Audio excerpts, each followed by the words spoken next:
বন্ধু, আজকে বাজারে গিয়েছিলাম। বাজারে দেখলাম প্রচুর কমলা লেবু উঠেছে। আমি তাই ভাবলাম যে কমলা লেবু দিয়ে কিছু একটা করি।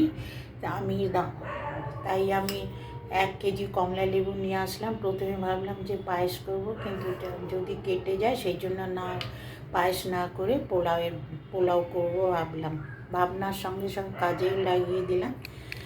এখন নিয়েছি আমি এখানে পোলাওয়ের সমস্ত সরঞ্জামগুলো নিয়েছি, সেটা বলে দিচ্ছি।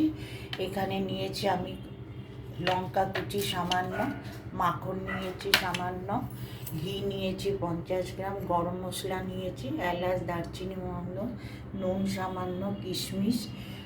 আর এখানে উপস্থিত আমার কাছে কাজু ছিল না বলে আমি অ্যালমন্ড নিয়েছি 100 গ্রাম অ্যালমন্ড। আর এখানে আদা কুচি। আর চিনি নিয়েছি এই কফি কাপের 1 কাপ, আধ কাপ চিনি। আর কফি কাপের 1 কাপ হচ্ছে এই 250 গ্রাম, এটা 250 গ্রাম ধরে, 250 গ্রাম চাল। আর 4টে কমলার রস তৈরি করে নিয়েছি। যেহেতু আমি শর্ট ভিডিও করি বলে আগে প্রাথমিক কাজগুলো সব আমি আগে থেকে করে রাখি। এবার কাজটা শুরু। ঘি দিলাম,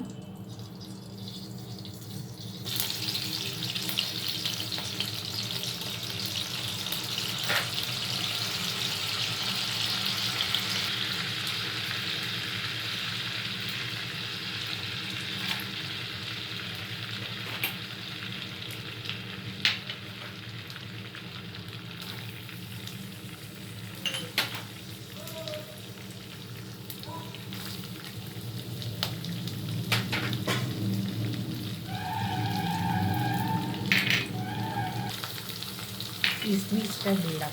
মশলা ভাজা হয়ে গেছে, এখন এই চালটা দিয়ে দিলাম পুরো। 1 চামচ নুন আর চিনি। চালটা হয়ে গেছে, এখন কমলা লেবুর রসটা দিয়ে দেবো। এখানে 2 কাপ, কফি কাপে 2 কাপ। এখন এটাকে ঢাকা দেবো। প্রথমে বড় ফ্লেম করে দেবো, পরে অল্প ফ্লেমে কাজ করবো। এখন বড় ফ্লেমে কাজ করবো। মিনিট 15 লাগবে এটা করতে। তৈরি হয়ে গেছে। কেমন লাগলো সেটা কমেন্ট বক্সে তোমরা জানাও। এখন আমি টেবিলে রেখে সার্ভ করবো।